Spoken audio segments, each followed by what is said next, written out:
landscape designer and plant lover. I enjoy discussing down to earth tips and advice to help you seasonally manage your garden and landscape. And I also aim to bring you interesting and relevant topics to educate you all about the landscaping and horticultural industry.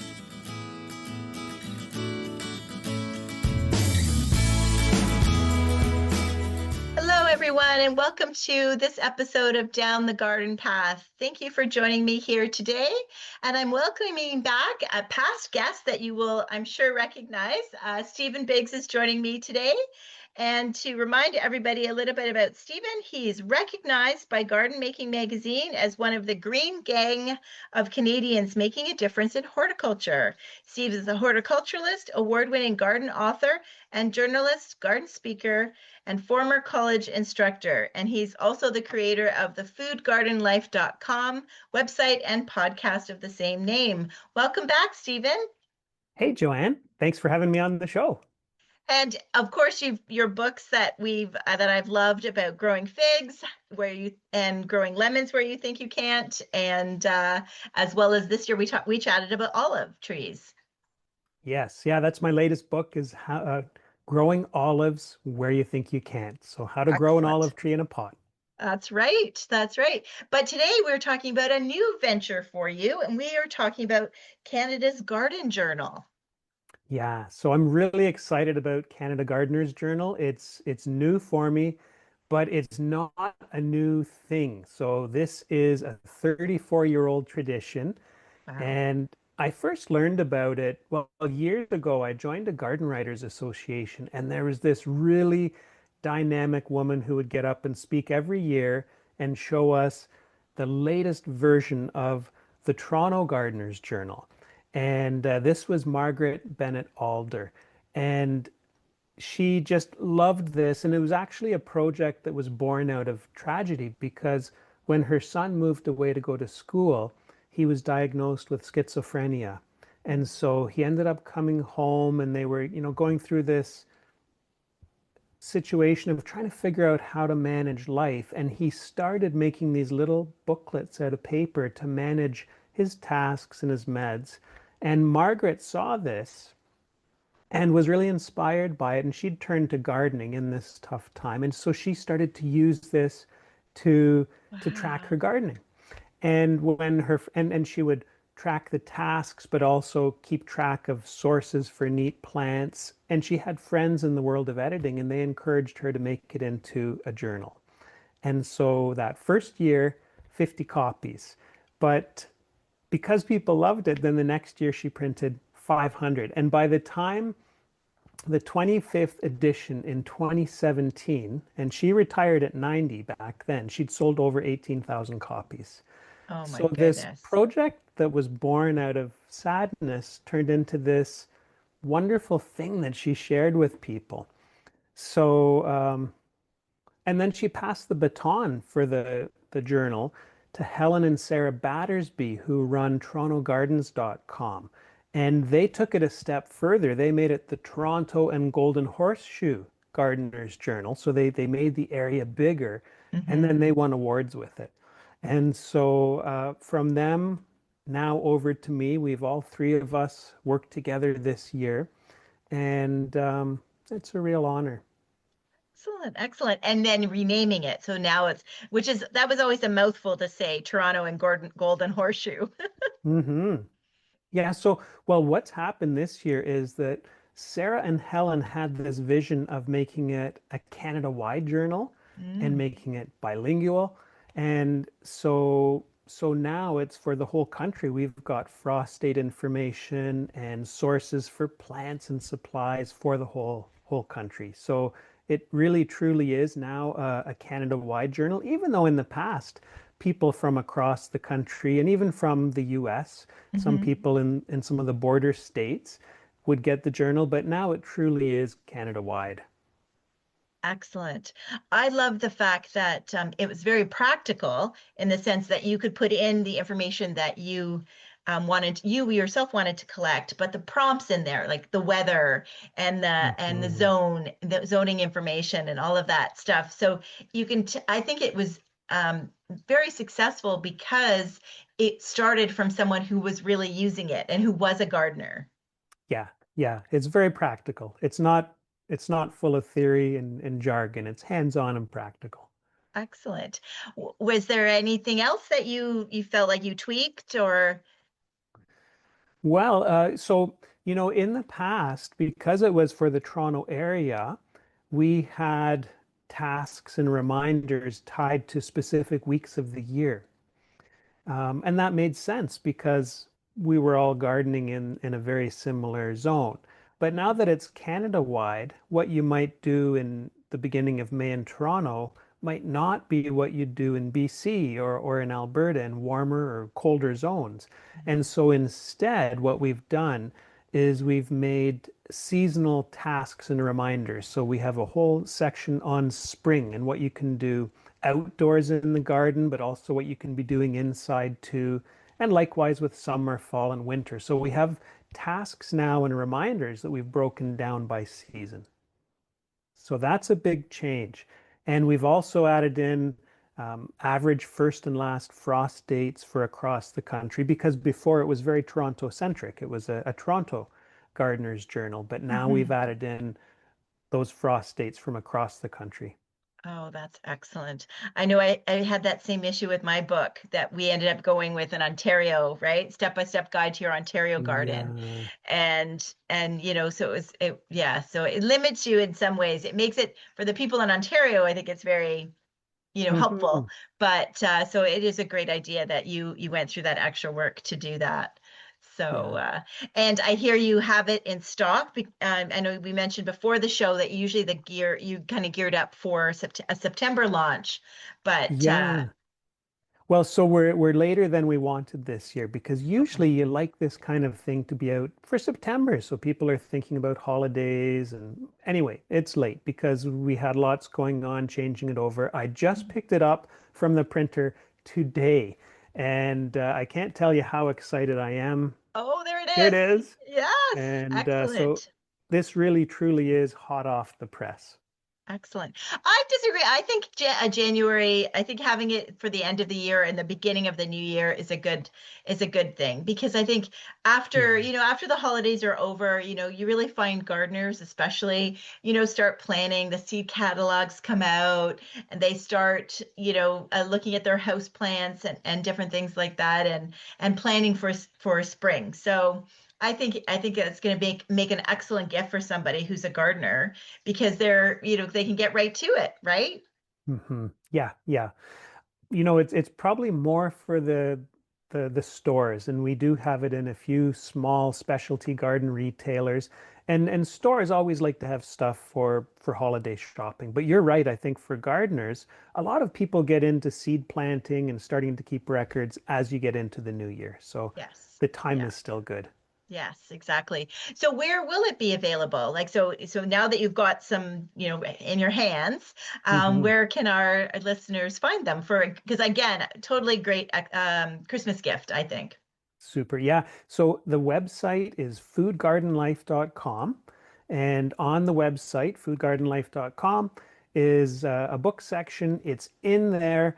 And as we get retailers on the ground carrying it too, I'm also adding them in there for people who like to go into a bricks and mortar store and support Excellent. retailers. I'm putting links in there too. Okay, perfect. And no problem getting it to them in time for Christmas as long as I know the show's getting being posted pretty close to Christmas, Yeah, I but was going to say I don't know when the show is posted, but if you're ordering and you're not sure, then you can email me through the website and check and say, Steve, I want this as a Christmas gift. Is that realistic? And I'll yes. respond to each and every email. Perfect. Okay, so that's good.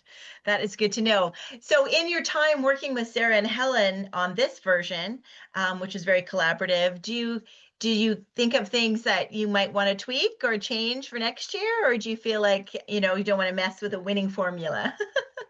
Well, I'm excited about the formula, but one thing that I feel like we will want to keep tweaking is the sources list. So Mm. in the past, the sources list was regional sources in Southern Ontario, but what we did for this edition was look for sources that ship across Canada. And so you wouldn't believe how many fantastic sources we have in Canada. I got so excited as we worked through this. And, but, this kind of thing is always changing. And Yes. so I know that after this goes out, somebody will email me and say, oh, there's this really great hosta nursery. They Hmm. need to be in there. And then somebody else will probably send a note and say, hey, there's this awesome place for heirloom seeds. You have to put them in. And so I can see that being something that Hmm. will keep updating. Right. Yes, that makes sense. And others, decide to close down and things like that, right? Hmm. So it's always a bit in transition. Yeah, yeah. Yeah. Um, when you were doing, especially since you moved across Canada, one of the biggest challenges I think us gardeners face right now is climate change, like how our zones are changing, our weather is changing, right? What we used Hmm. to do, I know what you said about, what you do in May in Ontario is different from what you do in May in BC, for instance, but what we did in May, 10 years ago versus what we do in May now is also different, right? Yeah. Um, so did you, I mean, obviously you must have used the upgraded, because I know the zoning, the planting zones had changed. Is that the term? So What's the yeah, so term? we've used the Growing most zones, right? Right? Yes. we've used the most recent Environment Canada data for those Okay. average frost dates. But you bring up a good point because this is data that's changing Hmm. and there are updates periodically. So along with the sources, that's certainly something that will be updated over time. Over time. Yeah. Excellent. But you also said that the calendar, so it can extend for more than 1 year as well. So it's not something, because it's Yeah. not dedicated to the date anymore. That was another change that you made. Yeah, I'm glad you mentioned that. So in the past, there was, a 2024 journal and a 2025 journal. And for those, it's by week. It shows a week at a time, and it would show the day of the week with the corresponding um, date. But for this year, we made it into a perpetual calendar. So it shows week by week, enough weeks for a whole year, but it's not mapped out with specific dates because what happens is sometimes people might start their seeds, say, in February. So they feel like they've wasted a whole month worth of calendar, or they might take time off in the fall. And so you can really just map out those chunks of the year when you're gardening in your calendar. And if you wanted, you could make it last 2 years or 3 years, depending on how much of it you're using at one time. So yeah, that's a big change for us is having it as a perpetual calendar instead of mapping it out to one very specific year. Excellent. I can see that being very useful though, because if you want to remember, like, you're thinking, when did those seeds start growing, or when did that plant, do this? And if you've noted it, then the following years, you've got a reference point, right? So I feel like Hmm. it's now not just like a daytimer or a planner, it's also a really good personal resource for your garden. Oh yeah.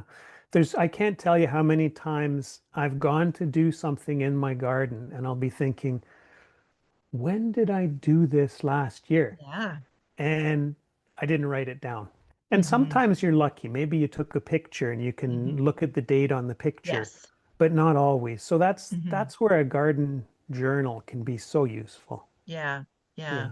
Yes, the pictures have saved me a number of times, but I think writing it down and also keeping track of the weather, because Hmm.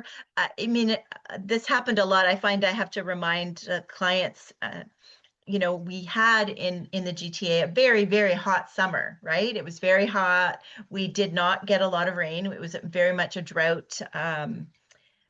But that didn't start until like the end of July, right? July, August, September was that way. Hmm. People quickly forgot about all the rain that we got in June and the beginning of July, right? And how cool it was and how many things were later than usual. It's amazing how quickly people forget, right? And Yeah. so I try to make those notes or take those pictures just in the sense of the podcast and for my clients, giving them information. So it'll be a lot less work. I'm remembering those types of things because it's never consistent. We never know what spring is going to bring. And I think even if it's just those, well, I think all of the growing season it is very beneficial for people to note what is happening, especially in relationship to the pictures that they take, right? So it's like, oh, that plant Hmm. didn't do like that didn't really grow much. My tomatoes didn't really, well, because it was, really cold Hmm. or really cool and type of thing. So I think it definitely I see so many benefits to having a garden journal like this. I really do. Yeah. Yeah. And how much does it cost? I guess we should let our listeners know. Yeah. So it's 1995 this year. So Okay. we made it 1995 because that's just a friendly price, I think, for gardeners, friendly price for people looking for a gift. Mhm. So yeah, Yeah, a good stocking stuffer. a good stocking stuffer. And I just thought of something, a fun little piece I should add on to Joanne. So I talked about how Margaret founded this journal. And Margaret passed away earlier this year at the age Mm. of 98 after a really long life and creating this wonderful journal. And one thing she was passionate about, along with the journal, was a plant-based diet. And I Oh, remember her talking about this.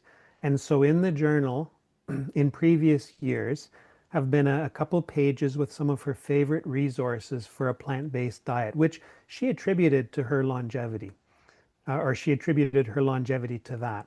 So right. we beefed that up in honor of No pun Margaret, intended. and that's not a good pun. I just realized that now that you've pointed it out. But anyway, in honor of Margaret, we've taken that section and added to it with some new Canadian sources. So yeah. Wonderful, wonderful. Well, it's incredible that she retired the book or she did the book up until she was 90 and that Hmm. she was able to have a real retirement for the last 8 years. So, and that's incredible that 98. Yeah. Yes. And do you know how her son is? No, I No. don't. Okay. But yeah, I mean, I think I love that something was created that had such a legacy out of necessity, like you said, right? Hmm. You know, Yeah.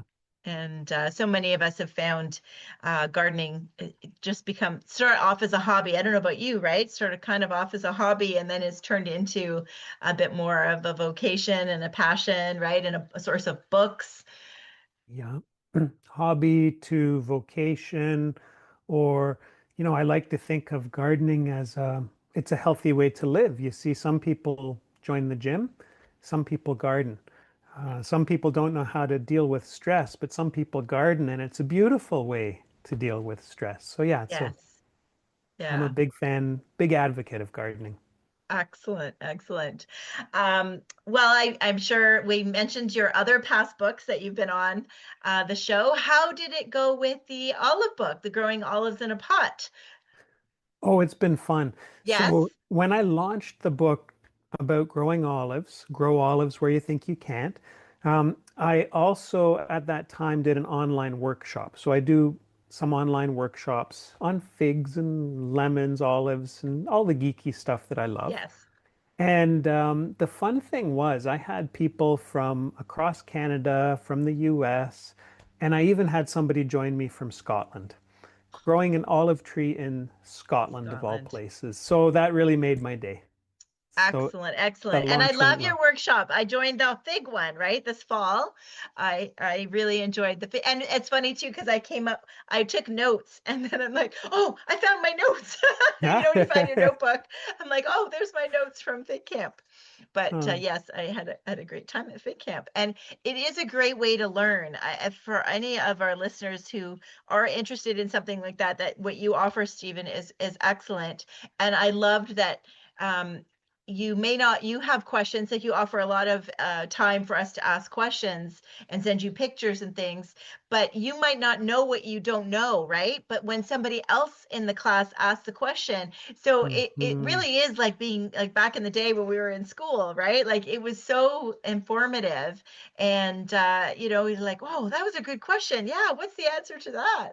So I loved that. I really enjoyed that. And the time that you took to look at each of our pictures and to do some diagnosis and recommending for pruning was excellent. So I know the podcast isn't about your workshops, but you have to just mention Hmm. that. Thank you. Thank you. Well, I'm glad you enjoyed that. And I have fun doing that. Oh, that's great. That is great. And what is next for you? So what are you working on now? Now that this has been put to bed and you have the box in your hands, are you taking a break or are you? Oh, I'm working on a kid's book with a children's author. I'm working on a cookbook with with a chef here from Southern Ontario, all about cooking and growing. So we're bringing together, so many publishers are afraid to combine gardening and cooking. I don't know why. There's this wall between the two often. Really? So we said, that's okay. We're going to do it our way. And we want a book about growing olives, lemons, and figs in cold climates, but full of recipes. So not only how to grow them, but how to cook with them. And so it's so fun right now because um, my colleague Signa, she comes down, we'll take pictures, and I'll say, "Here, take these fig leaves home. You know what you can do with fig leaves?" And she'll report back and say, "Oh, I made this, and I tried this," and Oh, um, yeah. So a cookbook is next up, and we just are putting some food pictures on Instagram, olives, lemons, figs on Instagram. excellent. Excellent. Well, that's exciting. So it's nice that you have continuous projects to work on. Yeah. Excellent. So is there anything else you'd like our listeners to know? So the books are available on your website. They're available now. We're still a few weeks away from the Christmas and this show should be up soon. So that give our listeners plenty of time to reach out to you. And I'm sure you have it listed on your website as well, right? Yeah, so Perfect. foodgardenlife.com, the um, the Gardener's Journal and the other books are there. Right. And if any of your listeners are looking at them and have questions, or especially if you're thinking of a gift and you're not sure if it can get out in time, email me through the website, Yes. and I'm happy to check with the couriers for you and just make sure that that can happen. Excellent, excellent. Well, that's great. Yeah, because I think we still have a bit of time, so that is good to know. Yeah. Yeah, and I'll be in your neck of the woods at the end of this week too. So so yeah. Okay. Um, I don't know why I said that, but anyway, we should see if well, see what your schedule is to have coffee or something like that. But it's always crazy with traffic, so you never know. But Yeah. yes, And, Stephen's. and I still have an olive plant for you, Joanne, because back in the summertime, we talked about that. And I said, Yes. I'm saving you an olive plant, a Frantoio olive, which is one of those self-fertile ones. So we definitely should do coffee. Okay, we should definitely do coffee then. Perfect. All right, I will put that in the calendar for Thursday. So that would be excellent, Stephen. Well, thank you for joining me, and congratulations on this collaboration you've done with Helen and Sarah, and taking the reins, taking the baton as they both head into retirement, and then you now have a new little baby to add to your collection of books, and I think that's wonderful. So Mm. congratulations. I was really happy to hear about that it was able to continue and that it was being continued by somebody I knew. Oh, well, thank you, Joanne. It's so fun to talk about it. And but I'm so grateful to Margaret for starting it, and then Mhm. Sarah and Helen have made it what it is and really had the vision to make it this Canada-wide journal. So Yeah, um, yeah. I feel lucky. That's great. That's great. Well, I'm hoping we can reach, all from coast to coast now and encourage people to purchase it. And I do also want to give a shout out to the, like you mentioned, the northern US, like, our zones are very similar, right? And hopefully we have some listeners that will also, consider buying it for that very reason as well. So that it will help them with their gardening because our weather and our zones are very similar. So yeah. Mm. Okay. Thank you, Joanne. You're welcome. You're welcome. So there you go, everyone. Thank you for listening to this episode of Down the Garden Path. And I hope you check out Stephen's website, foodgardenlife.com, and learn more about Canada's Gardener's Journal this holiday season. And of course, in the spring. So if you're listening to this podcast a bit later, it still will be available, right? Sure will. Okay. Thank you, everyone. Bye for now.